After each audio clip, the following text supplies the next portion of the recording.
तूने नजर से क्या छुआ, दिल था जो तेरा हुआ, कैसा नशा चढ़ गया, तेरी याद में खो गया। तूने नजर से क्या छुआ, दिल था जो तेरा हुआ, कैसा नशा चढ़ गया, तेरी याद में खो गया। मैं तेरे लिए जान तली में लिया, मेरी याद दिनों ना आया, तू मुझे कितना भी जाने समझ ले, किसी और दीवाना लिया। याद तेरी आए ना कभी, रह गई बातें जो ना कही, आस में जिंदगी कत रही, कभी मिले तो ये बस नहीं। तू मेरी आशिकी बन गई, मुझे एहसास होता नहीं, मैं तुझे अब बातें क्या सुनाऊं, दिला दूंगी मैं तुझको यकीन, दिला दूंगी मैं तुझको यकीन, दिखा दूंगी मैं प्यार मेरा, तुझे ले लूं मैं बाहों में, मैं होने दे बातें नो हौसला। मैं तेरे लिए जान तली में लिया, मेरी याद दिनों ना आया, तू मुझे कितना भी जाने समझ ले, किसी और दीवाना लिया। याद तेरी आए ना कभी, रह गई बातें जो ना कही, आस में जिंदगी कत रही, कभी मिले तो ये बस नहीं। यार दिले में कुछ भी करना, यार दिले में कुछ भी। চ্যানের এই ব্যবহার দেখে জিয়া তখন ঠিক করে সে আর বাড়ি যাবে না। ওর মা অনেক আগে জিয়ার কাছে একটি কার্ড রেখে গিয়েছিল যার মধ্যে কিছু টাকা আছে, তাই তো এই টাকা দিয়ে জিয়া তখন একটি হোস্টেলে থাকা শুরু করে। এইদিকে চ্যান অনেক বেশি চিন্তিত ছিল। ব্যবসা শুরু করার জন্য ওর কাছে কেবল মাত্র ওই প্রপার্টি ছিল যেটা কিনা লিনা বিক্রি করে পালিয়েছে। এখন ওর কাছে কিছুই নেই, সে কিভাবে কি করবে তাই বুঝতে পারছে না। সে মন খারাপ করে এই দিক দিয়ে যাচ্ছিল, তখন চ্যান ওখানে একটি লোককে দেখতে পায় যে কিনা লুকিয়ে ছিল। লোকটি তখন চ্যানকে বলছিল, প্লিজ কাউকে বলো না যে আমি এখানে লুকিয়ে আছি। ঠিক তখনই আবার ওখানে কিছু গ্যাংস্টার আসে ওই লোকটির খোঁজে, কিন্তু চ্যান তখন ওদেরকে বলে, আমি ওই লোকটিকে ওই রাস্তায় দেখেছি। এতে এই লোকগুলো ওখান থেকে পালিয়ে যায়। তাই তো এই লোকটি বাইরে বেরিয়ে এসে চ্যানকে থ্যাংক ইউ বলে, আর সঙ্গে সে এটাও বলে যে তুমি আমার সাহায্য করলে, তাই যদি কখনো সাহায্যের প্রয়োজন হয় আমাকে বলো, আমিও তোমার সাহায্য করব। কিন্তু চ্যান ওর কথা সিরিয়াসভাবে না নিয়ে ওখান থেকে চলে যায়। তো সিন এখানে কাট হয় আর 2 দিন পরের সিন দেখানো হয়। জিয়ার অবস্থা এখন অনেক খারাপ হয়ে গিয়েছে। বেশিরভাগ সময় সে না খেয়ে থাকতো, কারণ ওর কাছে অল্প কিছু টাকা ছিল, কিন্তু ধীরে ধীরে ওই টাকাও শেষ হয়ে যায়। তাই জিয়া এখন কি করবে তাই বুঝতে পারছিল না। জিয়ার মনে হচ্ছিল যে ওর মা মনে হয় আবারও এই কার্ডে টাকা পাঠিয়েছে, তাই তো সে চেক করতে যায়। আর তখন আমরা ব্যাংকে চ্যানকে দেখতে পাই, কিন্তু চ্যানকে দেখে জিয়া তখন দেখেও না দেখার ভান করে। এই মেয়েটি তখন জিয়াকে বলে যে তার মা লিনা কোনো টাকা পাঠায়নি। লিনার নাম শুনে এই লোকগুলো তখন ক্ষেপে যায়, আর ওরা যখন জানতে পারে যে জিয়া ওর মেয়ে, তখন ওরা জিয়াকে ওদের সঙ্গে ধরে নিয়ে যাচ্ছিল লিনার কাছ থেকে টাকা আদায় করার জন্য। কিন্তু এই সিন দেখে চ্যান আর চুপ থাকতে পারে না। সে ওই লোকগুলোকে বলে যে ওর মা আমার কাছ থেকে বেশি টাকা নিয়েছে, তাই এই মেয়ের ব্যবস্থা আমি করছি, তোমরা আমার ওপরে এর দায়িত্ব ছেড়ে দাও। এই বলে চ্যান জিয়াকে ওখান থেকে নিয়ে চলে যায়। কিন্তু জিয়া তখন নিজের হাত ছাড়িয়ে চ্যানের উপরে রাগ দেখিয়ে ওখান থেকে চলে যাচ্ছিল। ঠিক তখনই জিয়ার অ্যাক্সিডেন্ট হতে যাচ্ছিল, কিন্তু চ্যান ওকে প্রোটেক্ট করে। আর সে জিয়াকে একটু বকা দিয়েও বলে যে তুমি কি দেখে হাঁটতে পারো না। জিয়া তখন চ্যানকে কিছু টাকা দিয়ে বলে, আমি আমার মায়ের সমস্ত ধার শোধ করে দেব আস্তে আস্তে। এতে চ্যান বলে, তখন আমি তোমাকে প্রোটেক্ট করার জন্য ওই কথা বলেছিলাম, আমার টাকা লাগবে না। জিয়া বলে, বললাম না আমি শোধ করে দেব, এখন আমার পেছন করা বন্ধ করো। এই বলে ও চলে যায়। তো এরপর জিয়া হোস্টেলে চলে যায়।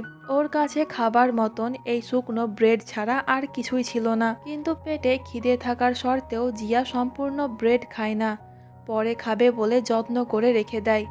এখন ঠান্ডার সময় জিয়ার কাছে গরম কোনো কাপড়ও ছিল না, সে পুরো দিন স্কুলের এই কাপড় পরে থাকতো। তাই তো জিয়া আজকে লুকিয়ে ওদের বাড়িতে যায় নিজের প্রয়োজনীয় কিছু জিনিস নিতে। রুমে আওয়াজ হচ্ছে দেখে চ্যান তখন একটি লাঠি নিয়ে ভেতরে আসে চোরকে মারার জন্য, কিন্তু জিয়াকে দেখে চ্যান থেমে যায়। তো এরপর জিয়া যখন চলে যাচ্ছিল তখন চ্যান ওকে থামতে বলে, কারণ সে জিয়াকে ওর কিছু গরম জামা দেবে, কিন্তু জিয়া থামে না, সে চলে যায়। পরের দিন চ্যান একটি ব্যাগ নিয়ে হোস্টেলে যায় যেখানে জিয়া থাকতো। সে তখন গার্ডকে এই ব্যাগ দিয়ে বলে সে যেন এই ব্যাগ জিয়াকে দিয়ে দেয়, এরপর একটি মেয়ে জিয়াকে বলে তার নামে একটি ব্যাগ এসেছে। এতে জিয়া মনে করছিল ওর মা হয়তো ওর জন্য কিছু পাঠিয়েছে, তাই সে খুশি মনে নিচে যায়। কিন্তু ওখানে গিয়ে জিয়া জানতে পারে যে একটি ছেলে তাকে এই ব্যাগ দিয়েছে, আর সে একটি চিরকুট রেখে গিয়েছে যেখানে চ্যান লিখেছে এই ব্যাগে তোমার মায়েরই জিনিস ভরা আছে। কিন্তু রুমে যাওয়ার পর জিয়া দেখে যে এখানে ওর মায়ের জিনিস ছাড়া আরও কিছু প্রয়োজনীয় জিনিস আছে, যা দেখে জিয়া তখনই চ্যানের কাছে গিয়ে বলেছিলাম না যে তোমার সাহায্যের কোনো দরকার নেই, আর কোনো দিনও আমার সঙ্গে দেখা করতে আসবে না। এই বলে জিয়া রাগ দেখিয়ে চলে যায়। এতে চ্যানও অনেক বেশি রেগে যায়। সে বলে আমি ওর সাহায্য করছি, কিন্তু ও উল্টো আমার ওপরে রাগ দেখাচ্ছে। আমি আর কখনোই ওর সাহায্য করব না, ওর সামনেও যাব না। তখন ইয়ান ওকে বলে তুমি হয়তো জানো না, জিয়া তোমার অনেক সাহায্য করেছিল। যেই দিনকে তোমার ট্রেনিং ছিল ওই দিন জিয়া তোমার বাবাকে আটকিয়ে রেখেছিল, তাই তো আমি তোমাকে নিয়ে পালাতে পেরেছিলাম। এই কথা শুনে চ্যানের রাগ গলে যায়, তাই তো সে আবারও জিয়ার পেছন করে। চ্যান তখন দেখে জিয়া মার্কেটের রাস্তায় পড়ে থাকা খালি ক্যান আর প্লাস্টিকগুলো কালেক্ট করছে। আসলে জিয়া এখন এগুলোই বিক্রি করে নিজের জন্য খাবার কেনে। চ্যান তখন জিয়াকে বলে তুমি পড়াশোনা বাদ দিয়ে এইসব কি করছো, এই কাজ তোমাকে করতে হবে না। কিন্তু জিয়া ওকে পাত্তাই দেয় না। তখন আমরা ওখানে কয়েকজনকে দেখি যারা কিনা নজরে জিয়ার দিকে তাকাচ্ছিল। চ্যান এটা দেখে ওদের সঙ্গে ঝগড়া করতে যাচ্ছিল, কিন্তু জিয়া ওকে আটকায়। সে বলে তোমাকে আর আমার জন্য কিছুই করতে হবে না, আমি নিজের খেয়াল নিজেই রাখতে পারবো। এই বলে ও চলে যায়, কিন্তু চ্যান চুপ থাকতে পারে না। রাতের বেলায় সে ওদের বাড়িতে গিয়ে ওদেরকে ইচ্ছে মতন মারে, যার কারণে পরের দিনই চ্যানকে পুলিশ স্টেশন যেতে হয়। আর অফিসার তখন জিয়াকেও ডেকেছিল। সে প্রশ্ন করে তোমার জন্য চ্যান এদেরকে মেরেছে, তোমাদের মধ্যে সম্পর্ক কি? জিয়া বলে কোনো সম্পর্ক নেই। এতে এই লোকগুলো বলে যদি সম্পর্ক নাই থাকবে তাহলে আমাদেরকে কেন মারলো সে এমনভাবে? অফিসার তখন চ্যানকে প্রশ্ন করে যে তুমি কেন ওদেরকে মারলে? এতে চ্যান বলে যে ওদের মুখ দেখতে মোটেও ভালো ছিল না, তাই আমি মেরে মেরে ওদের মুখ ঠিক করেছি। অফিসার কিন্তু চ্যানকে চিনতে পেরে যায় যে ওই দিন একাডেমিতে চ্যান দেরি করে আসায় তাকে সিলেক্ট করা হয়নি। অফিসার কাং তখন জিয়াকে ওর মা আর বাবার কথা জিজ্ঞাসা করে। জিয়া বলে আমার বাবা নেই, চ্যানের বাবার সঙ্গে আমার মায়ের সম্পর্ক ছিল, কিন্তু ওর বাবা মারা গিয়েছে আর আমার মা এখান থেকে পালিয়ে গিয়েছে। ওর কথা শুনে কাংয়ের তখন একটু মায়া হয় জিয়ার উপরে। তখন ওখানে কাংয়ের সঙ্গে দেখা করতে ওর গার্লফ্রেন্ড মিং আসে। কাং তখন মিংকে বলে বাড়ি যাওয়ার সময় তুমি জিয়াকে ওর বাড়িতে ছেড়ে দিও। এতে মিং রাজি হয়ে যায়। আর কাং তখন চ্যানকে বলে এরপর থেকে এমন ঝামেলাতে তুমি জড়িও না, তা না হলে কখনোই তুমি পুলিশ একাডেমিতে জয়েন করতে পারবে না। এতে চ্যান বলে এখন আর আমি পুলিশ হতে চাই না। এই বলে চ্যান চলে যায়। বাড়িতে যাওয়ার পর জিয়ার তখন চ্যানকে নিয়ে চিন্তা হচ্ছিল, কিন্তু সে ওকে কোনো কল কিংবা মেসেজ করে না। পরের দিন স্কুলে যাওয়ার পর জিয়া জানতে পারে ওদের হোস্টেলে কিছু কাজ হবে, তাই তো এখন থেকে সমস্ত স্টুডেন্টদেরকে বাড়িতে গিয়ে থাকতে হবে। এতে জিয়া চিন্তায় পড়ে যায়, এখন সে কোথায় যাবে এই ভেবে নিজের ব্যাগ নিয়ে সে হোস্টেল থেকে বার হয়ে যায়। কিন্তু জিয়া বাড়ি যায় না, রাস্তাতেই ঘুরতে থাকে। তখন সে একটি জবের অফার দেখে একটি ইন্টারনেট ক্যাফেতে। এখানে থাকা আর খাবারের ব্যবস্থাও আছে, তাই জিয়া তখন এখানে কাজ করার সিদ্ধান্ত নেয়। কিন্তু পরের দিনই কাং ওকে দেখে ফেলে, তাই তো সে চ্যানকে গিয়ে এই কথাটি বলে। ইয়ান তখন আরও বলে তোমাকে জিয়ার কথা ভাবতে হবে না, তোমারই দিন কাটে অনেক কষ্টে, তাই আমার মনে হয় না যে তুমি ওর খেয়াল রাখতে পারবে। চ্যান কিছুই বলে না, কিন্তু বাড়িতে যাওয়ার পর ওর তখন জিয়াকে নিয়ে অনেক চিন্তিত হচ্ছিল। তাই তো সে ইয়ানকে কল করে বলে তুমি জোর করে জিয়াকে বাড়ির চাবি দিয়ে আসো। জিয়া আসবে বলে চ্যান তখন পুরো ঘর পরিষ্কার করে, এমনকি জিয়ার বিছানাও ঠিক করে দেয়। অনেকক্ষণ হয়ে যায়, চ্যান জিয়ার জন্য অপেক্ষা করছিল, কিন্তু জিয়া আসেই না। তাই তো চ্যান ওর সঙ্গে দেখা করতে চলে যায়, কিন্তু জিয়া এবারও তাকে ইগনোর করছিল। চ্যান ওর সঙ্গে কথা বলতে চায়, কিন্তু জিয়া কোনো কথার উত্তর দেয় না। পরের দিন থেকে চ্যান ওর পেছন করে জিয়াকে নিজের বাড়িতে নিয়ে যাওয়ার জন্য। একটি পর্যায়ে জিয়া রেগে গিয়ে বলে ওই দিন যখন আমার মা পালিয়ে গিয়েছিল তখন তুমি আমাকে খুব বকেছিলে, তাই এখন আমার ওই বাড়িতে যাওয়ার কোনো ইচ্ছে নেই। এতে চ্যান ওকে জড়িয়ে ধরে বলে ওই দিন আমি অনেক বেশি রেগে গিয়েছিলাম, তাই তো তোমাকে বকে দিয়েছিলাম। এর জন্য আমি অনেক বেশি দুঃখিত। প্লিজ বাড়ি ফিরে এসো। তোমারও এই দুনিয়াতে কেউ নেই আর আমারও নেই, তাই চলো আমরা একসঙ্গে থাকি, একটি ফ্যামিলির মতন। এতে জিয়া ফাইনালি বাড়ি যেতে রাজি হয়ে যায়। চ্যান বলে, আমি এখন কাজ করি, তাই আমি তোমার দায়িত্ব নিতে পারবো। তাই তুমি এখন থেকে আর প্লাস্টিক কালেক্ট করো না। ওর কথা শুনে জিয়ার অনেক ভালো লাগে। তখন হঠাৎ করে কারেন্ট চলে যায়। আসলে চ্যান অনেক দিন ধরে কারেন্টের বিল জমা দেয়নি, তাই ওরা লাইন কেটে দিয়েছে। এরপর দুজনে মোমবাতি জ্বালিয়ে ডিনার করে। কিউট একটা ক্যান্ডেল লাইট ডিনার। পরের দিন দুজনের কাছে যেই টাকা ছিল ওই টাকা দিয়ে ওরা বিল জমা করে। এরপর থেকে দুজনে একটি ফ্যামিলির মতন থাকতে শুরু করে। পরের দিন চ্যান জিয়াকে একটি পুরনো ফ্যাক্টরিতে নিয়ে যায়। এখানে অনেক ধরনের পুরনো লোহা পড়ে থাকে, যেগুলো বিক্রি করে আগে চ্যান নিজের খরচ চালাতো। তাই তো এবার দুজনে মিলে একসঙ্গে অনেকগুলা লোহা কালেক্ট করে। কিন্তু ওখান থেকে যাওয়ার সময় একটি কুকুর ওদেরকে তাড়া করে, যা দেখে চ্যান জিয়ার হাত ধরে ওকে নিয়ে দৌড়ায়। পরের দিন থেকে চ্যান আরও বেশি পরিশ্রম করে, যা দেখে ওর বন্ধুরা বলে, এমনিতেই তো তুমি অনেক বেশি কাজ করো, আর এখন এক্সট্রা কাজ করছো। এইভাবে কাজ করতে থাকলে তুমি অসুস্থ হয়ে যাবে, তাই জিয়ার কথা না ভেবে তুমি নিজের কথা ভাবো। এর উত্তরে চ্যান বলে, জিয়াকে ওর মা বোঝ মনে করতো, কিন্তু আমি এমনটা মনে করি না। আমি যতটুকু পারবো ওই দিয়েই আমি জিয়ার সাহায্য করব। তো আজকেই হোস্টেলের কাজ শেষ হয়ে যায়। জিয়া ফিরতে চাইছিল, কিন্তু চ্যান ওকে যেতে দেয় না। সে হোস্টেল থেকে জিয়ার সমস্ত জিনিস বাড়িতে নিয়ে আসে। কিন্তু স্কুলে যাওয়ার পর জিয়া জানতে পারে যে ওর মা এখনো পর্যন্ত কয়েক মাসের ফিস জমা দেয়নি। জিয়া অনেক মেধাবী একজন স্টুডেন্ট, তাই এরা ওকে আগে এই কথা বলেনি। কিন্তু ধীরে ধীরে টাকার অ্যামাউন্ট বেড়ে যাচ্ছে, তাই ওরা জিয়াকে টাকা শোধ করতে বলে। এগুলো দেখে জিয়ার মন খারাপ হয়ে যায়। বাড়িতে যাওয়ার পরও জিয়া আপসেট ছিল। চ্যান প্রশ্ন করে কি হয়েছে। এতে জিয়া ওকে সব বলে।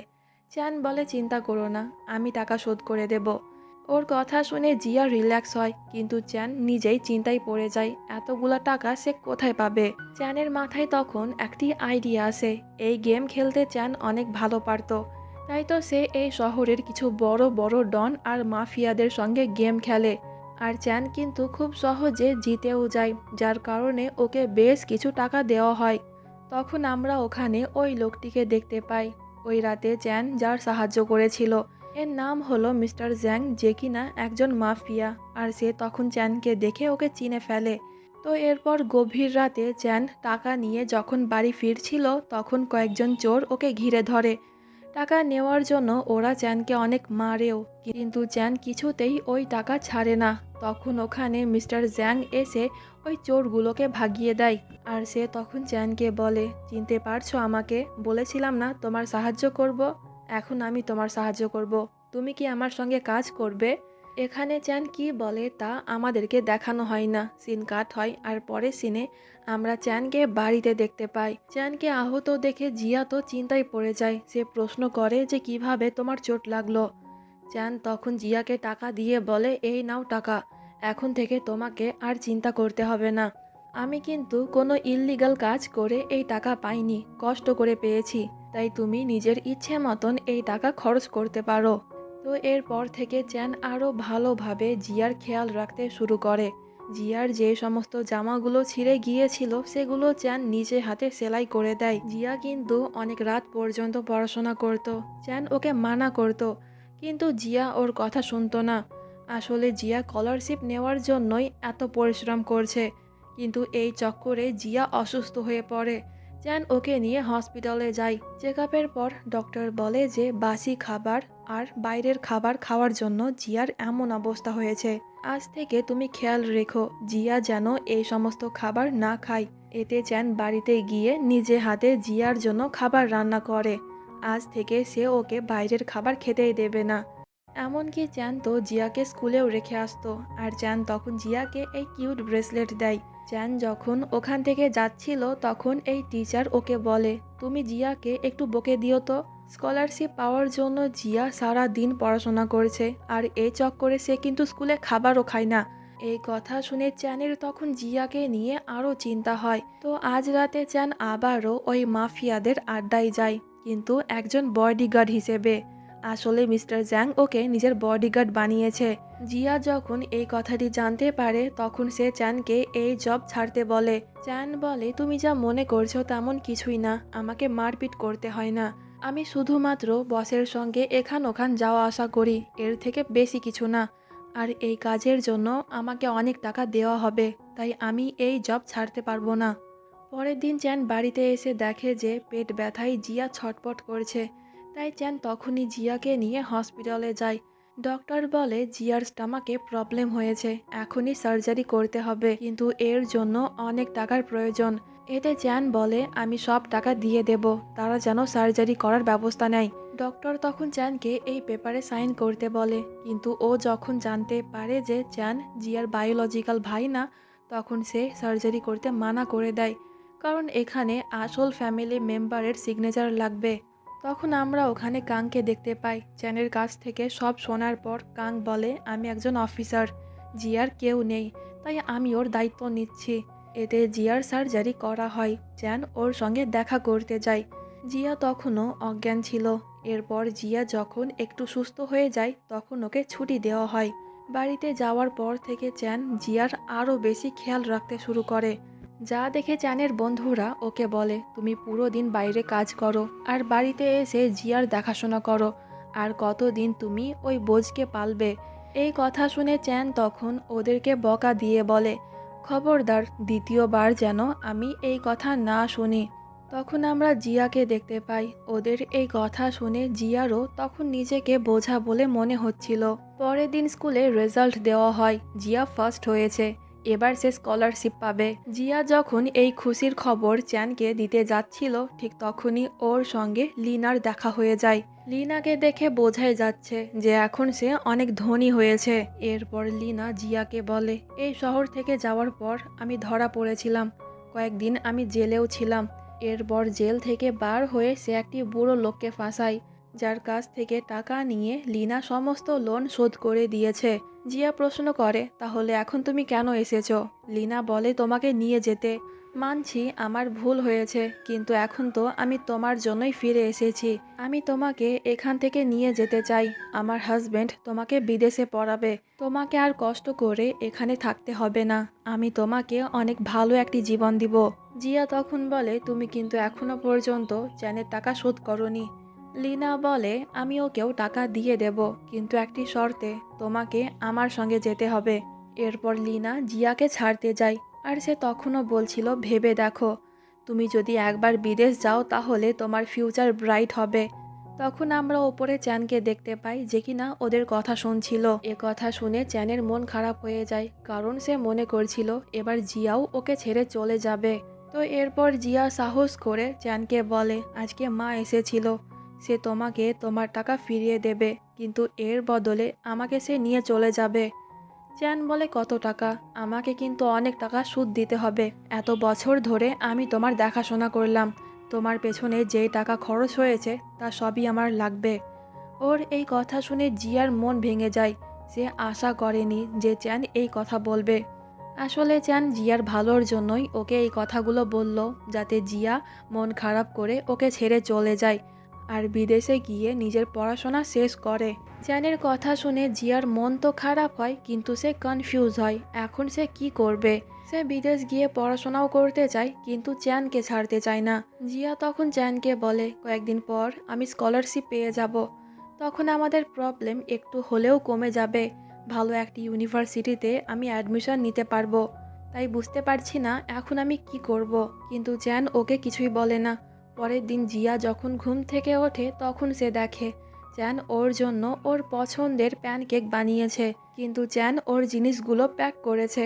এটা দেখে জিয়ার মন খারাপ হয়ে যায়। এর মানে চ্যানও চাই জিয়া যেন বাইরে গিয়ে পড়াশোনা করুক। এরপর চ্যান নিজে জিয়াকে ওর মায়ের কাছে রেখে আসে। জিয়ার মন তখন অনেক বেশি খারাপ ছিল। আজকের পর থেকে সে চ্যানকে দেখতে পাবে না। তখন লিনাকে ওর নতুন হাজবেন্ড কল করে বলে যে আজকেই আমার ছেলে বিদেশ থেকে ফিরছে। তোমাকে দেখে ও তেমন কোনো রিয়াক্ট না করলেও জিয়াকে দেখে কিন্তু ও রেগে যেতে পারে, তাই তুমি এখন জিয়াকে বাড়িতে আনবে না। তাই লিনা তখন জিয়াকে বলে, প্রথমে আমি বাড়িতে গিয়ে ওর সঙ্গে ভালো সম্পর্ক গড়ে তুলি, তারপর তোমাকে নিয়ে যাব। জিয়া বলে, আমি কোনোদিনও তোমার সঙ্গে যাব না। আমি তো তোমাকে সি অফ করতে এসেছিলাম, আর বাড়িতে তোমার কিছু জিনিস ছিল যেগুলো তোমাকে ফিরিয়ে দিতে এসেছি। লিনা অবাক হয়। সে বলে, মানছি আমার ভুল হয়েছে, কিন্তু আমি তোমাকে কিভাবে একা ফেলে যাব? জিয়া বলে, আগে যেইভাবে একা ফেলে গিয়েছিলে সেইভাবেই চলে যাও। তখন তো আমি ছোট ছিলাম, একা ছিলাম, কিন্তু এখন আর আমি একা নেই, আমার পরিবার আছে আমার কাছে। এই বলে জিয়া চ্যানের কাছে চলে যায়। চ্যান কিন্তু তখনও বাস স্ট্যান্ডে ছিল। জিয়াকে ওর দিকে আসতে দেখে চ্যান কিছুটা অবাক হয়। জিয়া বলে, আমি যাব না, তোমার সঙ্গে এই শহরেই থাকবো। চ্যান বলে, কেন যাবে না? জিয়া বলে, কারণ তুমি আমার একমাত্র ফ্যামিলি, আর আমি যদি চলে যাই তাহলে তুমি তো একা হয়ে যাবে। এই বলে সে তখন চ্যানকে জড়িয়ে ধরে। জিয়া আর ওকে ছেড়ে যাবে না, এই কথা ভেবেই চ্যান অনেক খুশি হয়ে যায়। তো এরপর 1 বছর পরের সিন দেখানো হয়। জিয়া আজকে অ্যাডাল্ট হয়েছে, তাই স্কুলে একটি পার্টি রাখা হয়েছিল। এখানে প্রত্যেক স্টুডেন্টের ফ্যামিলি মেম্বার এসেছিল, আর জিয়ার ফ্যামিলি মেম্বার হিসেবে এখানে চ্যান এসেছিল। জিয়ার এই ক্লাসমেট লিন তখন ওর সঙ্গে চিপকে চিপকে ছিল, যা দেখে চ্যান একটু জেলাস হয়। এরপর লিন চ্যানের সঙ্গে দেখা করতে আসে। চ্যান তখন লিনকে বলে, তোমার বয়স এখন অনেক কম, এই বয়সে পড়াশোনা করতে হয়, মেয়েদের সঙ্গে বন্ধুত্ব করতে হয় না। লিন বলে, পড়াশোনাতে আমি অনেক ভালো, আর আমি তো জিয়ার সঙ্গে বন্ধুত্ব করেছি, ওকে তো এখনো পর্যন্ত কনফেস করিনি, তবে করব খুব জলদি। একটি ম্যাথ কম্পিটিশন আছে, ওর জন্য আমাদেরকে বাইরে যেতে হবে, তখন আমি জিয়াকে প্রপোজ করব। কিন্তু তখন যদি প্রপোজ করতে না পারি তাহলে গ্র্যাজুয়েট হওয়ার সময় নিশ্চয়ই ওকে প্রপোজ করব। ওর এই কথা শুনে আমাদের চ্যানের মুখ তখন দেখার মতন ছিল। ওর তখন ইচ্ছে করেছিল লিনের গালে কষিয়ে একটা থাপ্পড় মারতে। তো এরপর চ্যান ওর বডিগার্ডের জবে যায়। চ্যানকে দেখে মিস্টার জ্যাংয়ের এই বন্ধু মিস্টার হি তখন বলছিল, তোমার বডিগার্ড কত বেশি ভালো, সারাক্ষণ তোমাকে প্রোটেক্ট করে, কিন্তু আমার একটিও বডিগার্ড ভালো না। কিছু দিনের জন্য আমি অন্য শহরে যাব, তাই তুমি কি চ্যানকে আমার সঙ্গে পাঠাবে? এতে মিস্টার জ্যাং চ্যানকে ওর সঙ্গে পাঠাতে রাজি হয়ে যায়। পরের দিনই মিস্টার হি চ্যানকে ওর সঙ্গে নিয়ে যায় একটি মেয়ের সঙ্গে ডিল করতে। এর নাম হলো লিন্ডা। প্রথম দেখাতেই লিন্ডা আমাদের চ্যানের উপরে ক্রাশ খেয়ে যায়। চ্যানের কথা বলার স্টাইল আর ওর ব্যবহার লিন্ডার খুব পছন্দ হয়ে যায়। এইদিকে আমরা জিয়াকে দেখতে পাই। ওর ক্লাসের কিছু মেয়েরা তখন প্রেম ভালোবাসা নিয়ে কথা বলছিল। ওরা বলছিল যদি কয়েক সেকেন্ড কোনো ছেলের চোখের দিকে তাকিয়ে থাকার পর তাকে কিস করার ইচ্ছে হয়, তাহলে বুঝতে পারবে ওই মেয়েটি ছেলেটিকে পছন্দ করে ফেলেছে। আর ওদের এই কথাগুলো জিয়া তখন মন দিয়ে শুনছিল। অপরদিকে আমরা লিন্ডা আর চ্যানকে একসঙ্গে দেখতে পাই। ইতিমধ্যে লিন্ডা কিন্তু পটে গিয়েছে। সে তখন চ্যানকে এই ডিভিডি দিয়ে বলে, তোমার ইংলিশ অনেক ভালো, কিন্তু তুমি যদি তোমার ইংলিশ আরও বেটার করতে চাও তাহলে এই মুভি দেখো। এতে চ্যান ওটা নিয়ে নেয়। তো চ্যান যখন গাড়ি থেকে নামছিল তখন আমরা ওখানে জিয়াকে দেখতে পাই। চ্যান একটি মেয়ের সঙ্গে ছিল, এটা দেখে জিয়া একটু জেলাস হয়ে যায়। তাই তো সে তখন চ্যানের সঙ্গে ঠিক মতন কথা বলে না, ওর সঙ্গে দূরত্ব বজায় রেখে হাঁটে। এতে চ্যান কিছুটা অবাক হয় যে হঠাৎ করে এই মেয়ের কি হলো, সে কেন এমন ব্যবহার করছে। তো এরপর দুজনে একসঙ্গে ডিনার করে। জিয়া তখনও ভাবছিল যে কে ওই মেয়ে, সে কেন চ্যানের সঙ্গে এলো। আর চ্যান তখন ভাবছিল কয়েকদিনের জন্য জিয়া লিনের সঙ্গে অন্য শহরে যাবে। না জানি লিন তখন এই মেয়েটির সঙ্গে কি করবে। পরের দিন ছুটি ছিল। চ্যান তখন লিন্ডার দেওয়া ওই মুভিটি দেখছিল, আর সে তখন জিয়াকেও ওর সঙ্গে মুভি দেখতে বলে।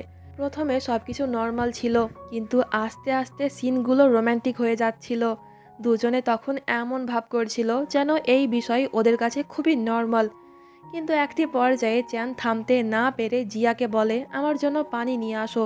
জিয়া যেন এটারই অপেক্ষা করছিল। সে দৌড়ে চলে যায় কিচেনে। প্রথমে সে পানি খেয়ে নিজেকে ঠান্ডা করে, এরপর ও চ্যানের জন্য পানি নিয়ে যায়। কিন্তু জিন তখন ওখানে চ্যানকে দেখতে পায় না, কারণ চ্যানও নিজেকে কাম ডাউন করতে বাড়ি থেকে পালিয়েছে। আজকে একটি ফেস্টিভ্যাল ছিল, তাই চ্যান জিয়াকে নিয়ে মার্কেটে যায়।